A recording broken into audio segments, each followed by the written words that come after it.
ಇಂದೇ ಡೌನ್ಲೋಡ್ ಮಾಡಿ ಮತ್ತು ನಿಮ್ಮ ನೆಚ್ಚಿನ ಶೋಗಳನ್ನ ಆನಂದಿಸಿ.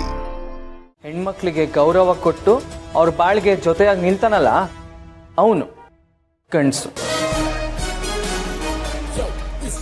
ಹೆಣ್ಮಕ್ಳ ಮೇಲೆ ಪೌರುಷ ತೋರಿಸ್ಬಿಟ್ರೆ ನೀನು ಗಂಡಸು ಅಂತ ಅನ್ಸ್ಕೊಳಲ್ಲ.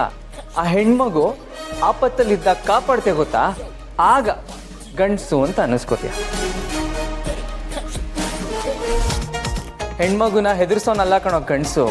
ಆ ಹೆಣ್ಮಗು ಎದುರುಗಡೆ ನಿಂತಾಗ ದೇವತೆ ತರ ಕಾಣ್ತಾನಲ್ಲ ಅವನು ನಿಜವಾದ ಗಂಡಸು ಅಂದ್ರೆ.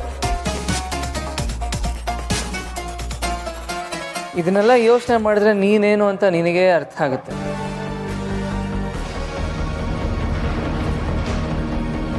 ಏನ್ ಹಾಗೆ ನೋಡ್ತಿದ್ಯಾ? ಇದು ನಿನಗ್ ಸಿಗ್ತಾ ಇರೋ ಹೊಸ ಜೀವನ. ಈ ಜೀವನ ನಿನಗ್ ಕೊಡ್ತಾ ಇರೋದು ಸಾವಿತ್ರಿ ಅನ್ನೋ ದೇವತೆ. ಇನ್ ಮುಂದೆ ನೀನ್ ಅವಳನ್ನ ಚೆನ್ನಾಗಿ ನೋಡ್ಕೊಂಡ್ರೆ ನೀನ್ ಬದುಕ್ತೀಯ, ಇಲ್ಲ ಅಂದ್ರೆ ನೀನ್ ಬದುಕನ್ನ ಉಳ್ಸೋದಕ್ಕೆ ಯಾರಿಂದನೂ ಸಾಧ್ಯ ಇಲ್ಲ. ಈಗ ಸುಮ್ಮನೆ ಇದ್ದು ಮನೆಗೆ ಹೋದ್ಮೇಲೆ ಅವಳ ಮೇಲೆ ಹಾರಾಡಿದ್ರೆ ನಾವು ಸುಮ್ಮನೆ ಇರಲ್ಲ. ಮನೆಗೆ ಹೋದ್ಮೇಲೂ ಅವಳನ್ನ ದೇವತೆ ತರ ಕಣ್ಣಲ್ಲಿ ಕಣ್ಣಿಟ್ಟು ಪ್ರೀತಿಯಿಂದ ನೋಡ್ಕೋಬೇಕು. ಹೆಂಡತಿ ಅಂದ್ರೆ ನಿನ್ನ ಜೀವನಕ್ಕೆ ಹೊಸ ಅರ್ಥ ಕೊಡೋಳು, ನಿನ್ನ ಕಷ್ಟ ಸುಖನ ಹಂಚ್ಕೊಂಡು ನಿನ್ನ ಬೆನ್ನೆಲುಬಾಗೆ ನಿಂತ್ಕೊಳ್ಳೋಳು. ನಿನ್ನ ಜೀವನದಲ್ಲಿ ಕಡೆಯವರೆಗೂ ಬರೋ ಆಸ್ತಿ ಅಂದ್ರೆ ನಿನ್ನ ಹೆಂಡತಿ ಮಾತ್ರ. ಅವಳನ್ನ ಕಾಪಾಡ್ಕೊಳ್ಳೋದು ನಿನ್ನ ಕರ್ತವ್ಯ. ಅರ್ಥ ಆಯ್ತಾ? ಅವನಿಗೆ ಅರ್ಥ ಆಗುತ್ತೋ ಇಲ್ಲ, ನನಗಂತೂ ಅರ್ಥ ಆಗ್ತಿದೆ. ಆದ್ರೆ ಒಂದ್ ದಿನಕ್ಕಾದ್ರೂ ಇದನ್ನೆಲ್ಲ ನೇರವಾಗಿ ನೀನ್ ನನ್ನ ಹತ್ರನೇ ಹೇಳ್ಬೋದಲ್ವಾ ಸುಪ್ಪು? ನಿಮ್ಮಿಬ್ಬರಿಂದ ನನ್ನ ಬಾಳು ಉಳ್ಕೊಳ್ತು, ನನ್ನ ಬಾಳೆ ಬದಲಾಗೋಯ್ತು. ನಿಮ್ಮ ಋಣನ ಹೆಂಗ್ ತೀರ್ಸ್ಕೋಬೇಕೋ ನನಗೆ ಗೊತ್ತಾಯ್ತಾ ಇಲ್ಲ. ಋಣದ ಮಾತು ಯಾಕೆ ಆಡ್ತೀಯ ಸಾವಿತ್ರಿ? ಆದರೆ ಒಂದು ತಲೆಯಲ್ಲಿ ಇಟ್ಕೋ, ನೀನು ಯಾವಾಗಲೂ ಧೈರ್ಯವಾಗಿರ್ಬೇಕು. ತಾಳಿ ಕಟ್ಟಿದ್ದಾನೆ ಅನ್ನೋ ಮಾತ್ರಕ್ಕೆ ಅವ್ನು ಹೇಳಿದ್ದಕ್ಕೆಲ್ಲ ತಲೆ ಆಡಿಸ್ಬೇಕು ಅಂತಿಲ್ಲ. ಇಲ್ಲಿ ಗಂಡ ಹೆಂಡತಿ ಇಬ್ರು ಸಮಾನರು, ಗಂಡ ಹೆಂಡತಿ ಇಬ್ರ ಮೇಲೂ ಹಕ್ಕಿದೆ, ಗೊತ್ತಾಯ್ತಾ? ಆಮೇಲೆ ಹೆಂಡತಿನ ಅರ್ಥ ಮಾಡ್ಕೊಂಡು ಹೋಗ್ಬೇಕಾಗಿರೋ ಜವಾಬ್ದಾರಿ ತಮ್ಮ ಮೇಲೂ ಇದೆ. ನೀನು ಯಾವುದಕ್ಕೂ ಹೆದರ್ಕೋಬೇಡ ಸಾವಿತ್ರಿ. ಇವನ್ನ ಬದಲಾಯಿಸಿ ಜೀವನದಲ್ಲಿ ಒಳ್ಳೆ ಮನುಷ್ಯನಾಗಿ ಮಾಡೋವಂಥ ಅವಕಾಶ ನಿನಗೆ ಸಿಕ್ಕಿದೆ. ಅವಕಾಶನ ಕಳ್ಕೊಬೇಡ.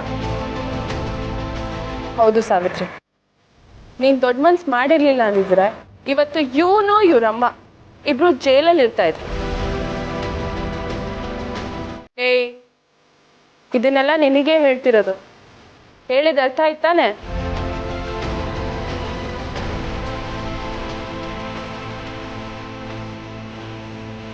ಸಾವಿತ್ರಿ, ನಿನ್ ಮದ್ವೆ ಹೇಗೇಗೋ ನಡಿಬೇಕು ಅಂತ ನಿನಗೆ ಕನ್ಸಿತ್ತೋ ಏನೋ, ಆದ್ರೆ ವಿಧಿ ಆಟ. ನಮಗ್ ಗೊತ್ತಿಲ್ದೇನೆ ನಮ್ ಜೀವನ ಹೇಗೇಗೋ ಶುರು ಆಗ್ಬಿಡುತ್ತೆ. ಈಗ್ಲೂ ಇದು ನಿನ್ ಪಾಲಿಗೆ ಹೊಸ ಜೀವನನೇ. ಈ ನಿನ್ ಹೊಸ ಜೀವನ ನಿನ್ ಪಾಲಿಗೆ ಸುಖವಾಗಿರ್ಲಿ ಅಂತ ನಾವು ಹಾರೈಸ್ತಾ ಇದ್ದೀವಿ. ಒಳ್ಳೇದಾಗ್ಲಿ ಸಾವಿತ್ರಿ.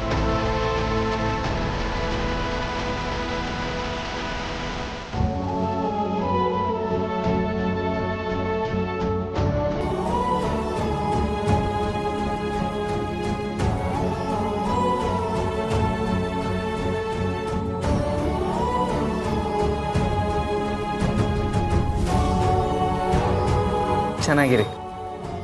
ಏನೇ ಆದರೂ ನಾವು ನಿನ್ನ ಜೊತೆ ಇರ್ತೀವಿ ಅನ್ನೋದನ್ನು ಮಾತ್ರ ಮರಿಬೇಡ. ವಿಜಯ್ ಮೇಡಮು ನಿನ್ನ ಮನೆ ತುಂಬಿಸ್ಕೊಳಕ್ಕೆ ಕಾಯ್ತಾ ಇರ್ತಾರೆ. ಹೊರಡಿ, ಕಾರ್ ರೆಡಿ ಇದೆ.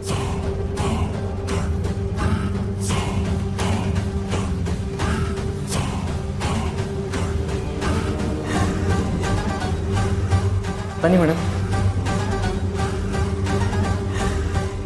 ಶ್ರಾವಣಿ ಸುಬ್ರಹ್ಮಣ್ಯ